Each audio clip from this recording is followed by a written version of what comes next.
سلام علیکم دوستان عزیز، روزی همه شما بخیر شدی باشه. در اینجا باشه یک نمود تورت میدوی تیار میکنم. میدوی بیسکویت. شما را خواستم همراه گیرم. رسپش یگون کاسه خای در کار میشود. در اول کرمش تیار کردم. 2 دانه تخم، 6 قاشق شکر، نیم لیتر باشه شیر را راستی چین نکردم.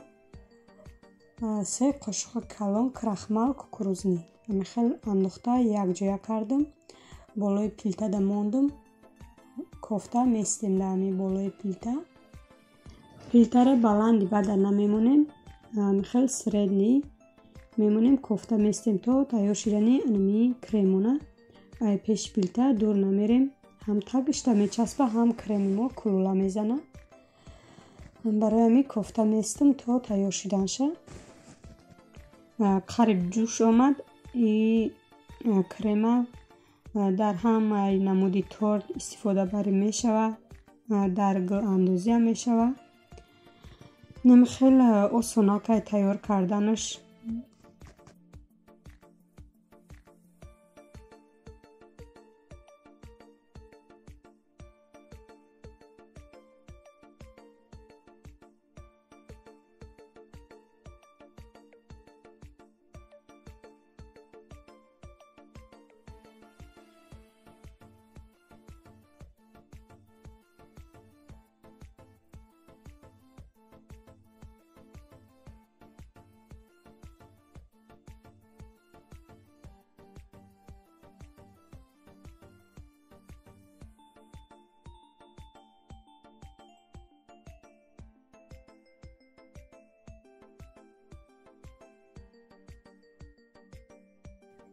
کریم ما نمیخیل جوش آمد. غلس خشرو شد. روی پلیته میگیریم. روش پوشانده میمونیم. خنک شده میسته. برای بیسکویت باشد 4 قاشق کلان عسل، 200 گرم مسکه.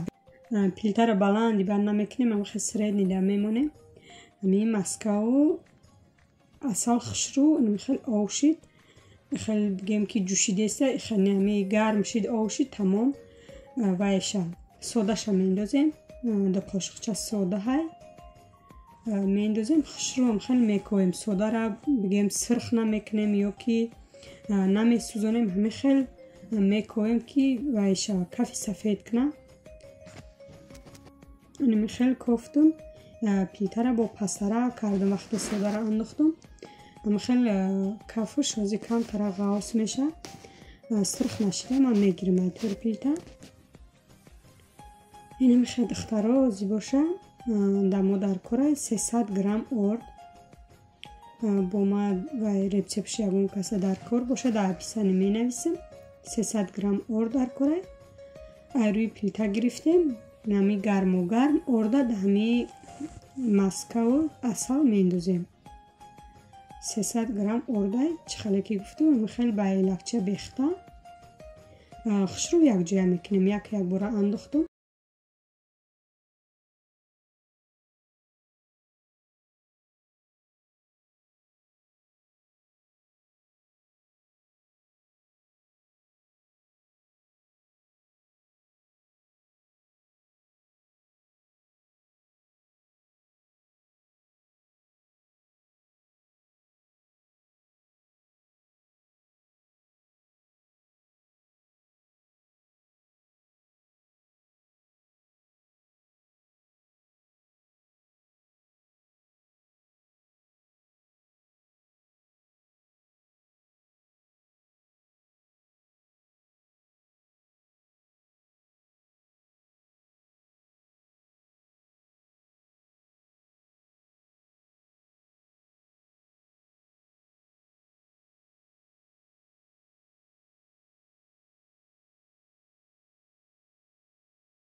бигем ма духовка майдача ки ҳастай дар ҳамин листи майдача рехтам. Агар ки ма тақсим мекардам бисквитҳо хушрӯ меомад. ҳамин якбора рехтам, беҳад баланди хушрӯ омад. бисквити ҳамин медовира баланди баъд напази созайда. ма ки якбора ҳамхел рехтам. касоне ки мисол дар газ мепазен ҳамин як бор ҳамхел меандозӣ ҳамин дар листи газ хушрӯ тайёр мешавад. ма дар инҷа 180 градусда мондум. агар ки ҳамин дар газ пазӣ мисол хали бисквитш баланди бар намеояд 18-20 минута тайёр мешавад. ин духовкачаи ма майдаҳак ки ҳаста ҳамин листа мисол 20 минута намондуму 25-30 минута тайёр шуд. бинед чӣ хел ковоки хушрӯ омадагӣ бо дар листи чи ҳамин газ пазен хушрӯ меояд. хел ай байнаш хел дубла кардам бисквитҳоро. баъд ай миёнош бо буридам хел 4 шид. баъд дар инҷа маскаи ҳамин температураи хонада бошад мулоимтарак да. баъд кремонам хушрӯ меояд. беҳад кремш хушрӯ омад.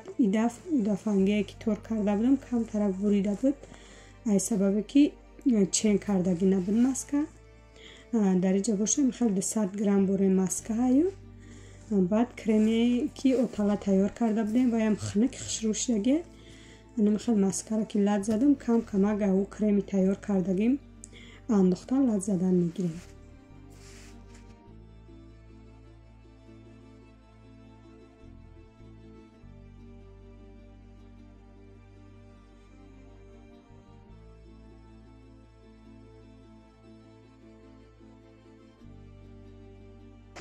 бисквитҳои мо худаш беҳад мулоимакай.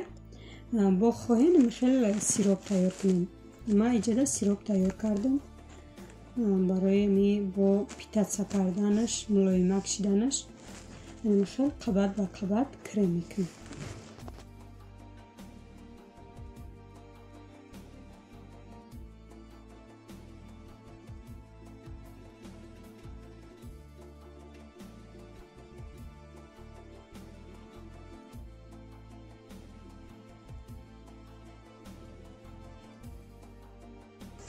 камтарак крошка зиёдӣ карда буд барои торта кардам. дар болош бошад хел камтар какао, шакару шир кати глазур тайёр кардам барои болои торт. хел барои кӯдакон мешавад. инам хел дӯстони азиз ай сабабе ки ами телефони ма камераш хира мегирад. рости телефона дар ами штатив мондам. кӯдако дигар тамом шиден оча телефонама бигирам иш мепурса иш мегира. телефона чанд бор мегирам мемонам. аҳамият наметам вақти сиёнка карданда барои ҳамин гоҳ-ҷош хира меояд. саҳар кати дӯстони азиз кӯчаома пухтам гирифтам. меҳмонӣ мерем. соат мода қариб 10 шидестай. саҳар кати анам хел мантуи уйгурский тайёр кардам. кӯчаома пухтам гирифтам. торт монам дар холодильник бигем дам гирифта истод. ҳилаи кора бигем нав ёфтам. рӯзона мисол 1 соат ним соат дам мегирам. сабаби ки шав кӯдако бо хонадан вахадноянд то бегарда хона шав дери баъд хо меран. биби ҳанифаам уже омӯхта шуда шав соат 11-12 ҳамин шави гузашта бигем соат 1 шидестай ба хо рафта. камтар аввали бегаҳ хо рафт бо ним шав хест дигар хона рафт. баъд инам хел то соатҳои 4-5 саъра анам хел корома мекунам. ягон пухтипаз дошта бошам мекунам. баъд рӯзона мисол баъди завтрак кардан 1 соат ним соат бо дам мегирам бо айқафои кору бори хона. инам хел дӯстони азиз беҳад торти мулоимаки хушрӯ омад. кӯдакода маҳкул шид. кӯдакои ма ҳарчира бо намехӯранд. гоҳ-ногоҳ ҳамихел торту ягон печени ягон чи пухтипаз мекунем шумо.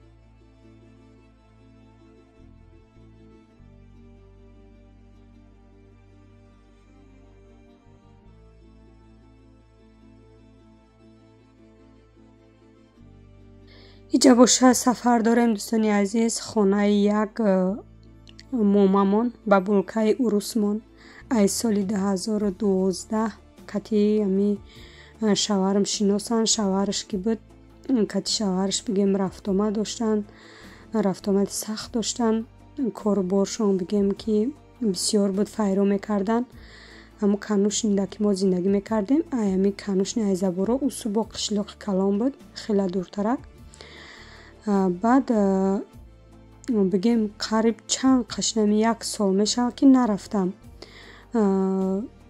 بی حنیفه شیرگی هم نرفتیم بیچاره هر روز زنگ میزنه که شما کجاشتین دیگه خونه من نمیین فهمیده که با ما کوچیده آمدیم دیگه یک بار زیخ شده هیچ که نداره بگیم دخترش هسته دخترش در مسکو یکی در 2 ماه 3 ماه یک بار میاد روزای شنبه یک شنبه با میروه همورا کلچه پختم چه خیلی که دیدین اول ویدیو ده و میگه که یگون وقتی اومدین ما در یگون چی در کار نیسته فقط ده میخوای کلچه چه بیارین بعد کلچه پختم یا 4 تا گرفتم اینم خیلی همه کساشتیم کودکایم کسالان خونه ده بودن کمتر بای روز بهتر شدین گریپاشون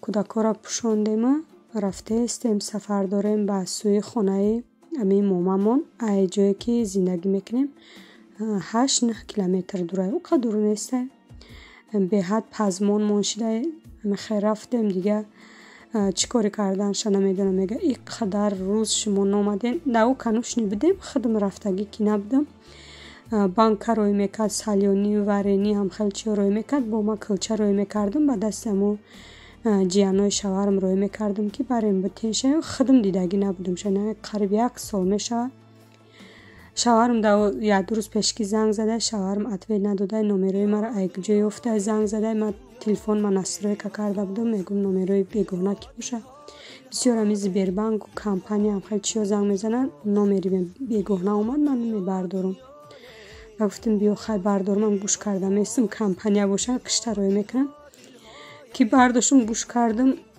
الیو کردن گرفت آوازش شناختم من خیلی هشش برود دیگه اما خیلی گپ زدستم قوای کرد مهربانی کردسته که شما مرا فراموش کردین دیگه نمیایین خانه ما بیاین گفته